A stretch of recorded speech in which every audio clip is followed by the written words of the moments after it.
For most of us, checking our mailbox is just another daily errand. But for Leslie Best, it means so much more. It means she has an address and a home. You wouldn't guess it to look at Leslie, but she was homeless for years. Well, I've been homeless for 6 to 7 years, and how I got homeless is a direct result of using drugs and alcohol. Drugs take, and take your ambition, take your motivation, take your home, take your, it just takes, and that's what it took from me. It took everything. Leslie says it was the death of her mother that really put her over the edge. But thanks to a new program and St. Vincent's de Paul in Middletown, Leslie is clean and sober and has a place to call home.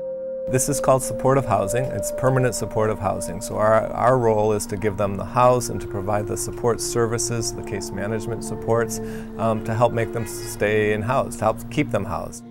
There was only enough funding to provide apartments for 15 out of the 30-plus homeless individuals who applied in Middletown. Ron Crum, who is the executive director of St. Vincent's de Paul, says they chose those who have been homeless for more than 6 years. Leslie was one of those people, along with Bobby and Henry. I was overjoyed, I mean, it was like seeing the end of a real long journey. You look out in the distance like, oh, the finish line. And Henry's journey was a long one. He has been homeless since 1991. He says he was on the streets for so long, it became just a normal way of life. I adapted, and after a while, it didn't seem like it was anything, it was just normal, because you have friends, you find friends, family members that you can stay with for a while till you wear out your welcome. But for Bobby, being homeless never got easy. He had apartments over the years, but often found himself back on the streets. Finances, lost jobs, I've got injured on jobs. I was on workman's compensation, and comp checks stopped while waiting for whatever they're waiting for. And in the meantime, bills still got to be paid, and next thing you know, you can't pay the bills. You can't stay where you're at because it's time to go. Altogether, Bobby has spent 12 years on the streets. Oh, how to describe it? It's totally miserable. And, I had some good times. I won't say it was all bad, but I'd have some good times with some people. But at the end of the day, when everybody's going home, I'd sit right wherever I was because that's the only place I had to go. Either that or move on to the next spot or whatever, but still, it was outdoors or, it's not a way to survive. But now, thanks to the help from St. Vincent de Paul, Bobby isn't just surviving day to day. He has that warm home to go to with a hot cup of coffee waiting. Used to be every single day I would be out and about town, walking around town all day or hanging at one of the parks in town. And now I go down, I talk to a few people at the park, and after an hour or so, I'm like, I've had enough of this.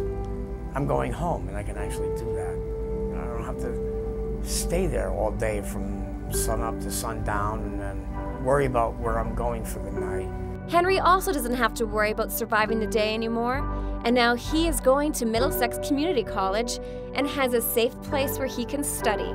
Now, because I have a key where I can put it in my door and I can just like shut out everything else, and I should be able to do a little bit better in school now because I'm more to myself. Leslie chose her apartment outside of downtown Middletown, where she can now find some peace. Leslie is now in a job readiness program and hopes to one day work helping other people who are homeless. Having somewhere to come to that's mine, that's safe, it kind of helps you to look more into yourself, and it encourages me to just continue to move forward. And because of this program, it really saved my life. And with over 5,000 homeless people living in Connecticut, there are many people living as Leslie did, in fear.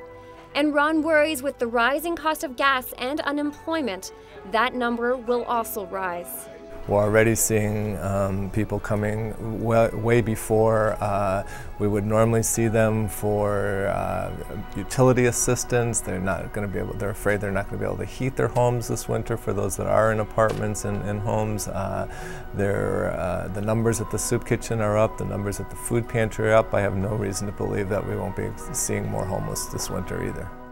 But thanks to this one program, there will definitely be 15 less people on the street this winter because they were given the key to a new future. Last couple of winters, I froze my butt off outside unless I found somebody who would let me sleep on their couch or on their floor or whatever. And now, just coming up winter, I don't have to worry about that. I'm gonna be warm, I'm gonna be dry, I'm gonna be safe. You know, it's beautiful.